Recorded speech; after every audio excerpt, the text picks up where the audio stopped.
இந்த வீடியோல Naruto Shippuden season 2 episode 40 நம்ம பார்க்க போறோம். ஒரோச்சிமாரு காபுட்டோ கிட்ட இந்த குழந்தைய பத்தி நான் அப்புறம் உங்ககிட்ட சொல்றேன் அப்படின்பா. யார குழந்தைன்னு மென்ஷன் பண்றானா யாமட்டோவை தான். எதனாலனா அதுக்கான ஒரு பேக் ஸ்டோரி இருக்கு. அந்த விஷயங்களை எல்லாம் நம்ம லேட்டரா பார்ப்போம். ஒரோச்சிமாரு அதெல்லாம் விட முக்கியமா உனக்கு பின்னால ஒளிஞ்சிருக்காங்கல்ல அந்த பொடி பசங்களை ஏன் நீ இப்ப கூப்பிடக்கூடாது அப்படின்பா ஒரோச்சிமாரு யாமட்டோ கிட்ட. சிரிச்சுட்டு ஒரு லுக்கு விடுவான். இவனால என்ன எல்லாத்தையுமே பார்க்க முடியுதா என்ன அப்படின்ட்டு சிக்னலை கொடுப்பாரு யாமட்டோ. இதை பார்த்த 3 பேருமே யாமட்டோக்கு முன்னாடி வந்து நிப்பாங்க. நருட்டோவோட கண்கள் பாக்குறதுக்கு அந்த 9 டெயில்ஸோடது மாதிரியே இருக்கும். ஓ நீயா மறுபடியும் அப்படின்பா காபுட்டோ. சக்குராவை காட்டுவாங்க. இந்த முகத்தை எல்லாம் பார்த்த மாதிரியே ஃபீல் இருக்கு. ஹே இது அந்த 9 டெயில்ஸ் கிட் தான் இங்க இருக்காது அப்படின்னா சரி கொஞ்சம் விளையாடலாமா அப்படின்ட்டு யாரு ஸ்ட்ராங்கா இருக்கீங்கன்னு பார்க்கலாம் நீயா இல்ல சாசுகேவான்னு அப்படின்னு ஒரோச்சிமாரு சொல்ற இந்த இடத்துல எல்லாம் பாத்தீங்கன்னா நருட்டோவோட கோபங்கிறது ரொம்பவுமே ஜாஸ்தியா இருக்கும். உண்மையை சொல்லணும்னா ஒரோச்சிமாரு காபுட்டோங்க பேரை கேட்கும் போதே நருட்டோ செம்ம காண்டாவான். இந்த டைம்ல வேற 2 பேருமே அவனுக்கு ஆப்போசிட்ல நிக்கிறாங்க. நருட்டோனால அவனோட கோபத்தை கண்ட்ரோலே பண்ண முடியாது. சாசுகேவை திருப்பி குடு அப்படின்பான். சக்குரா யாமட்டோ சாய் 3 பேருமே நருட்டோவை தான் பார்ப்பாங்க. திடீர்னு பார்த்தா அந்த 9 டெயில்ஸோட க்ளோக் வர ஆரம்பிச்சிரும். என்ன திருப்பி குடுவா என்னதாண்டா நினைச்சிட்டு இருக்கீங்க? அவனோட ஓன் வில்ல தான் அவனே வந்தான். அவனுக்கும் அது தேவைப்பட்டுச்சு. எதுக்காக அவன் மேல இவ்வளவு ஆவேசப்படுற? இவ்வளவு அப்சஷனோட இருக்கணுமா? தயவு செஞ்சு இதெல்லாம் விட்டுற அப்படின்பான். நருட்டோ காண்ட்ல தான் இருப்பான். சக்குரா உங்கள மாதிரி ஆளுக்குலாம் எப்படிடா நருட்டோவோட ஃபீலிங் புரியும் அப்படின்பா. இந்த பாயிண்ட்ல ஒரோச்சிமாரு சாஸ்கேவை பத்தி உனக்கு தெரியணும்னா நீ என்ன ஃபோர்ஸ் பண்ணி சொல்ல வச்சாதான் அதுவுமே உன்னால முடிஞ்சா அப்படின்ட்டு சிரிப்பான். திடீர்னு பார்த்தா நருட்டோ அந்த பாலம் உடையும். அவ்வளோ ஸ்பீட்ல போயிருப்பான் நருட்டோ. ஒரோச்சிமாரு ஒரு அடி வைப்பான். இன்ஃபேக்ட் இவன் லெஜெண்டரி சனின்ல ஒருத்தன். அவனாலேயே நருட்டோ வர ஸ்பீட பார்க்க முடியாது. ஒரு அடி வைப்பான் நருட்டோ. எவ்வளவு தூரத்துக்கு போனான்ல மெஷர் பண்ற அளவுக்கே இருக்காது. நருட்டோ அந்த ரேஜோட நின்னு பார்ப்பான். சும்மா கூஸ் பம்ஸா இருக்கும்.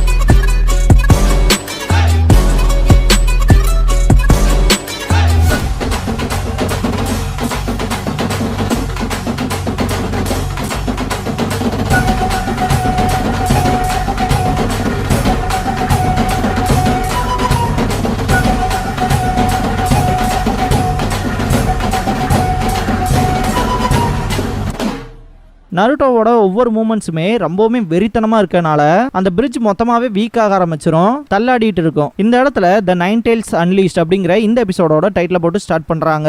நருட்டோ காபுட்டோவை ஒரு லுக்கு விடுவான். அல்லு கிளம்பு காபுட்டோக்கு. சக்குரா ஷாக்லயே இருப்பா. நருட்டோ என்னது இது அப்படின்பா மனசுக்குள்ள.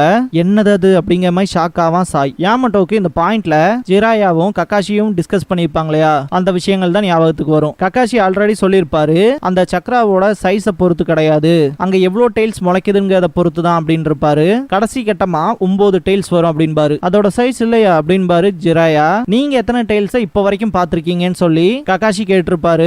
அதுக்கு ஜிராயா என்னோட வாழ்க்கையிலேயே கிட்டத்தட்ட 2 தடவை நான் சாகர அளவுக்கு போயிருக்கேன் அப்படின்னு சொல்லிட்டே ட்ரெஸ்ஸை ரிமூவ் பண்ணுவாரு. ஃபர்ஸ்ட் டைம் என்னோட 6 விழா எலும்பும் 2 கைகளும் உடஞ்சி என்னோட இன்டர்னல் ஆர்கன்ஸ் எல்லாம் செயலிழந்து போச்சு. பொண்ணுங்க குளிக்கிற ஹாட் ஸ்பிரிங்ல எட்டி பாக்குறதுக்கு ட்ரை பண்ணப்ப நீ என்ன செம்மைய போட்டு அடிச்சிட்ட சொன்னாடே செகண்ட் டைம் அப்படின்னு சொல்லும் போது பாத்தீங்கன்னா ஜிராயாவோட நெஞ்சில ஒரு தழும்பு இருக்கும். இந்த ஒரு தழும்பை பத்தி தான் நான் இதுக்கு முன்னாடி ஒரு வீடியோ சொல்லியிருப்பேன். நருட்டோ ஷிப்புடனோட எந்த எபிசோட்னு எனக்கு தெளிவா தெரியல. ஜிராயா படுத்து தூங்கிட்டு இருக்கும் போது அவரோட செஸ்ட்ல அந்த தழும்பு இருக்க மாதிரி காமிச்சிருக்க மாட்டாங்க. இந்த தழும்பு எந்த அளவுக்கு மேல வரைக்கும் வந்திருக்குங்கிறது உங்களால விசிபிளா பார்க்க முடியும். அதனால அந்த ஒரு பாயிண்ட்ல நடந்த விஷயம் நான் மிஸ்டேக்னு சொல்லியிருப்பேன். இந்த ஒரு தழும்பு கிரியேட் ஆனதுக்கு காரணமே பாத்தீங்கன்னா நருட்டோக்கு ட்ரைனிங்க்கு ஜிராயா ஹெல்ப் பண்ணிட்டு இருக்கும் போது 9 டெயில்ஸ் சக்ராவோட 4th டெயில் வரைக்கும் அவர் பார்த்திருப்பாரு. அதனாலதான் இந்த ஒரு காயமும் ஏற்பட்டிருக்கும். நருட்டோவோட கோபம் தான் அந்த ஃபாக்ஸ் ஸ்பிரிட்டோட டெயில்ஸோட நம்பரை இன்க்ரீஸ் பண்ணுது. அப்படிங்கும் போது அந்த பாஸ்ட்ல நடந்த விஷயத்தை காட்டுவாங்க. நருட்டோக்கு 1 டெயில் இருக்க வரைக்கும் கூட கான்சியஸா இருப்பான். எப்போ அடுத்துன்னு 3வது டெயில் வரைக்கும் வந்தானோ அப்பவே அவன் யாருங்கிறத அவன் மறந்துட்டான் அப்படின்பாரு. இந்த பாயிண்ட்ல நருட்டோக்கு 4வது டெயில் முளைக்கும். ஜிராயா 4வது டெயில் முளைக்கவும் அவனுக்குள்ள இருந்தது பூராவுமே பாக்குற எல்லாத்தையுமே அழிக்கணுங்கிற ஒரு வெறி பிடிச்ச எண்ணம் தான் இருந்துச்சு. அதுதான் அவனை கண்ட்ரோல் பண்ணுச்சு அப்படின்பாரு. நருட்டோவை பார்க்க மனுஷ மாதிரியே இருக்க மாட்டான். ஜிராயா அவனை பார்க்கும்போது 9 டெயில் ஃபாக்ஸ் ஸ்பிரிட்டோட ஒரு சின்ன வெர்ஷன்னே சொல்லலாம் அப்படிதான் இருந்தான் பார்க்க அப்படின்னு ஜிராயா சொல்லும் போதெல்லாம் கக்காஷி 4th ஹோகாகேவோட சீல் இருந்துமா இப்படி அப்படின்னு கேட்பாரு. ஆமா அப்படின்ட்டு எனக்கு அந்த டீடைல்ஸ் பத்திலாம் தெரியல, ஆனா ஒரே ஒரு விஷயத்த தெளிவா சொல்லிக்கிறேன். 4th ஹோகாகேவோட சீல் வீக் ஆயிட்டே வருது அப்படின்பாரு. 4th ஹோகாகேவோட சீலிங் ஜுட்சுவான்னு ஷாக் ஆவாங்க சொன்னாடே நம்ப முடியல அப்படின்பாரு கக்காஷி. ஜிராயா அதுன்னு மட்டும் இல்லாம அவன் 9 டெயில்ஸோட சக்கராவை யூஸ் பண்ணும் போது அந்த 9 டெயில்ஸ் க்ளோக் வந்து நருட்டோவை பாதுகாக்க நினைக்குது. அவனை பாதுகாக்குது அப்படின்பாரு. ஆனா உண்மையா என்ன நடக்குதுன்னா அவனோட உடம்பு சேதமடைஞ்சுக்கிட்டு வருது அந்த நைன் டெயில்ஸோட க்ளோக்னால. அந்த ஃபோர்த் டெயில் வந்ததுக்கு அப்புறமா அவனோட உடம்புமே அந்த நைன் டெயில்ஸ் க்ளோக்னால மூடப்பட்ட மாதிரி இருந்துச்சு. ரொம்பவுமே கொடூரமா இருந்துச்சு. ரொம்பவுமே மோசமான அடிப்பட்டதுக்கு அப்புறமா கூட அடிச்சான் அப்படின்ட்டு அந்த நைன் டெயில்ஸோட க்ளோக் போனதுக்கு அப்புறமா நருட்டோவோட உடம்புக்குள்ள இருக்க அந்த நைன் டெயில்ஸோட சக்ரா மொத்தமாவே ஹீல் பண்ணுது. இந்த ஒரு விஷயம் திரும்ப திரும்ப நடந்துகிட்டே இருந்து அவனுக்கு காயம் பட்டு அதை திரும்ப ஹீல் பண்ற அந்த ஸ்பீடுங்கிறது ஜாஸ்தி ஆயிட்டே இருந்தா நருட்டோ அதுக்கேத்த விலையை கொடுத்தே ஆகணும். அவனோட வாழ்நாள்ங்கிறது குறைய ஆரம்பிச்சிரும் அப்படின்பாரு. இந்த ஒரு பாயிண்ட்ல சுனாடே இருந்துட்டு அதுக்காக தான் நீ எங்களுக்கு தேவைப்படுற யாமட்டோ அப்படின்பாங்க. ஆஃப்டர் ஆல் ஃபர்ஸ்ட் ஹோகாகேவோட செல்ஸை நீ தான் இன்ஹெரிட் பண்ணிருக்க அப்படின்னு சுனாடே சொல்லவும் உன்னால மட்டும் தான் இந்த ஜின்சுருக்கி ஹோஸ்ட கண்ட்ரோல் பண்ண முடியும் அப்படின்பாரு ஜிராயா. அதுன்னு மட்டும் இல்லாம நருட்டோ ஃபர்ஸ்ட் ஹோகாகேவோட நெக்லஸை வியர் பண்ணிருக்கான், உன்னதான் நம்பி இருக்கோம் அப்படின்பாரு ஜிராயா. பிரசன்ட்ல காட்டுவாங்க நருட்டோவை ஒரு ஜின்சுருக்கி ஹோஸ்டா நல்லாவே வளர்ந்துட்ட, அந்த நைன் டெயில்ஸோட பவர் ஸ்ட்ராங் ஆயிட்டே இருக்கு அப்படின்னு காபுட்டோ சொல்லும் போது சியோ சொன்ன விஷயத்த சக்குரா யோசிச்சு பாப்பா. அவங்க சொல்லிருப்பாங்கல்ல ஜின்சுருக்கி ஹோஸ்ட் கிட்ட இருந்து வர பவர்ங்க அது ரொம்பவுமே நம்ப முடியாத அளவுக்கு இருக்கும்னு. அது அந்த டெயில்டு பீஸ்ட் கிட்ட இருந்து அவங்க எப்படி யூஸ் பண்றாங்கங்கிறத பொறுத்து இருக்கும் அப்படின்னு இருப்பாங்க. அதை திங்க் பண்ணி பார்த்துட்டு நருட்டோவை பாப்பா.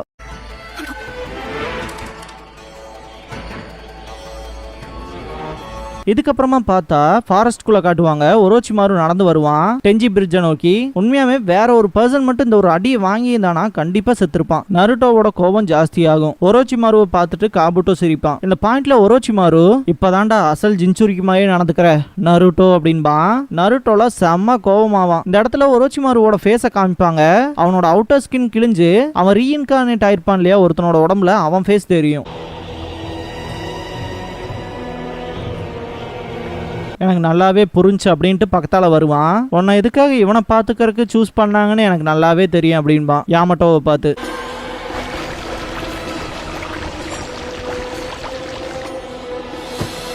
என்னோட ஆராய்ச்சி எப்படியோ ஒன்று யூஸ்ஃபுல்லா இருக்கே அப்படின்பா. எக்ஸ்பெரிமெண்டான்ட்டு ஷாக் ஆயிட்டு சக்குரா யாமட்டோவை பாப்பா.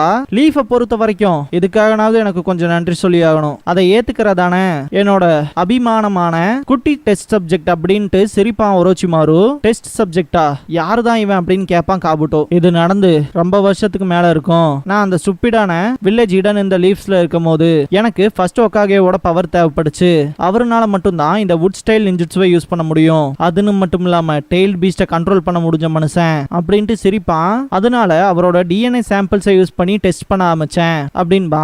ஒரோச்சிமாரு அந்த ஜெனட்டிக்கல் காம்போனன்ட்ஸை யூஸ் பண்ணி பாத்தீங்கன்னா அந்த டிஎன்ஏவை 60 குழந்தைகளோட செல்ஸ்ல டெஸ்ட் பண்ணி பார்த்திருப்பான். ஆனா எல்லா உடம்புமே அதை வயலண்டா வெளியே தள்ளி இருக்கும். அதனாலே துடுதுடிச்சு போய் செத்தாங்க, ஒருத்தனுக்கு மாத்தி ஒருத்தன்னு. அந்த டைம்ல இதை விட்டு தொலைஞ்சிடலானே நினைச்சேன். என்ன திரும்ப ஒருத்தன் கண்டுபிடிச்சான். அதுக்கப்புறமா அந்த வில்லேஜை விட்டு தப்பிக்க வேண்டிய நிலைமை. நான் எல்லா டெஸ்ட் சப்ஜெக்ட்டுமே இறந்துட்டாங்கன்னு நினைச்சிட்டு இருந்தேன். ஆனா அதுலயும் ஒருத்தன் உயிரோட இருப்பான்னு கனவுலும் கூட நினைச்சு பார்க்கல அப்படின்ட்டு யாமட்டோவை பார்ப்பான். இதனாலதான் யாமட்டோனால வுட் ஸ்டைல் யூஸ் பண்ண முடியுதா அப்படின்ட்டு சக்குரா திரும்பி பார்ப்பா. அந்த பழைய விஷயங்களை நினைச்சு பார்த்துட்டு இதனாலதான் ஃபர்ஸ்ட் ஹோகாகேவோட வுட் ஸ்டைல ஒரு நாள் யூஸ் பண்ண முடியுதான்ட்டு ஷாக்ல பாப்பா. சாய் யாமட்டோவை பார்ப்பான். ஓ இதுதான் கதையா அப்படின்ட்டு காபுட்டோ உங்களோட பழைய ரிசர்ச் தான் இங்க ஒரு சாம்பிள் ப்ராடக்டா வந்து நிக்குதா அப்படின்ட்டு நக்கல் பண்ணுவான். ஒரோச்சிமாரு அதெல்லாம் விட முக்கியமா என்னோட சாஸ்கே எவ்வளவு ஸ்ட்ராங்கா இருக்கான்னு டெஸ்ட் பண்ணி ஆகணும் அப்படின்பா. இதை கேட்ட நருட்டோ செம காண்டாவான். நருட்டோக்கு அகைன்ஸ்டா சண்டை போட வச்சா நல்லா இருக்கும் அப்படின்பா ஒரோச்சிமாரு. நருட்டோ சாஸ்கே ஒண்ணும் அப்படின்பா. கிட்டத்தட்ட 3 டெயில்ஸ் முளைச்சிரும். சாஸ்கே ஒண்ணும் உனக்கு சொந்தமானவன் கிடையாது அப்படின்பா. இதை பார்த்த 3 பேருக்குமே ஷாக்கு. தண்ணி கொதிக்க ஆரம்பிச்சதுன்னா அந்த இடத்துல அதிகப்படியான பிரஷர் கிரியேட் ஆகும் இல்லையா, அது மாதிரி தான் நருட்டோவோட உடம்புக்குள்ள இருந்து வர அந்த நைன் டெயில்ஸோட சக்ரா கொதிக்கிற மாதிரி இருக்கும். ஒரோச்சிமாரு இதுக்கு எதிர்பார்த்த மாதிரி தான் அவனோட ஃபேஸ் ரியாக்ஷன் இருக்கும். நருட்டோவோட உருவமே ரொம்ப வல்கரா இருக்கும். சாஸ்கே உனக்கு சொந்தமானவன் மாதிரி என் முன்னால நீ பேசுற வேலை வச்சுக்காத அப்படின்னு கத்துவான். நருட்டோவை சுத்தி ஏற்படுற அந்த பிரஷருங்கிறதே ரொம்ப ஜாஸ்தியா இருக்கும்.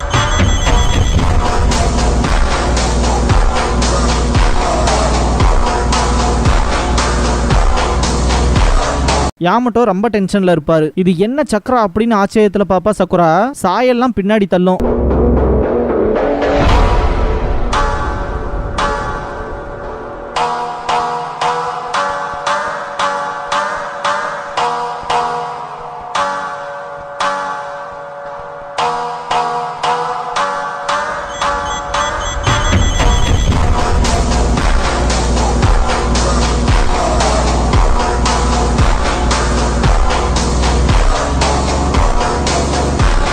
இந்த பாயிண்ட்ல ஒரோச்சிமாரு அந்த நைன் டைல்ஸை பாக்குற மாதிரி ஃபீல் ஆகும். செம்மையா இல்லஸ்ட்ரேட் பண்ணிருப்பாங்க. அந்த ஒரு கோபமே ஒரோச்சிமாருவை மொத்தமா அழிக்கிற மாதிரி காமிச்சிருப்பாங்க. அந்த நைன் டைல்ஸ் ரேஜோட கத்துறதுலயே நருட்டோவை பார்க்கும் போதே அவ்வளவு பயங்கரமா இருக்கும். நருட்டோ உடம்புல இருந்து வர அந்த சக்கரா பிரஷர்லயே பாத்தீங்கன்னா அந்த பிரிட்ஜ் பயங்கரமா உடைய ஆரம்பிக்கும். இந்த பாயிண்ட்ல கூட ஒரோச்சிமாரு இன்ட்ரெஸ்டிங்கா இருக்கு அப்படின்பா. டவுட்டே இல்ல, அது அந்த நைன் டைல்ஸோட க்ளோக் தான். ஆல்ரெடி 3 ஃபார்ம் ஆயிருச்சு அப்படின்னு ஃபீல் பண்ணுவாரு யாமட்டோ. ஜின்சுருக்கியோட பவர் இதுதானா? அந்த பவரை என்னோட எலும்புகள் வரைக்கும் என்னால ஃபீல் பண்ண முடியுது அப்படின்பா சக்குரா. அவளுக்கு வர அந்த நடுக்கத்தை பத்தி தான் அவ சொல்லுவா. சக்ராவை பொறுத்த வரைக்கும் பாத்தீங்கன்னா இந்த சென்ஸ் டைப்ல இருக்க ஷினோபிஸ்க்கு அது என்ன மாதிரியான சக்கரங்கிறது ஃபீல் ஆகும். அந்த வகையில சக்குராவுக்கு இது பயத்தை மட்டுமே தான் கொடுக்கும். இந்த மோசமான சக்ரா கண்ட்ரோல் பண்ண முடியாது மாதிரில எனக்கு தெரியல அப்படின்பா. இதுதான் நருட்டோ உசுமாக்கியோட பவரான்ட்டு பாப்பான் சாய். இல்ல அது அந்த நைன் டைல்ஸோடது அப்படின்பா. நருட்டோவும் ஒரோச்சிமாரும் நேருக்கு நேர் பாத்துக்குவாங்க. நருட்டோ கத்துற இந்த சீன்லாம் அப்படி ஒரு வெறித்தனமா இருக்கும்.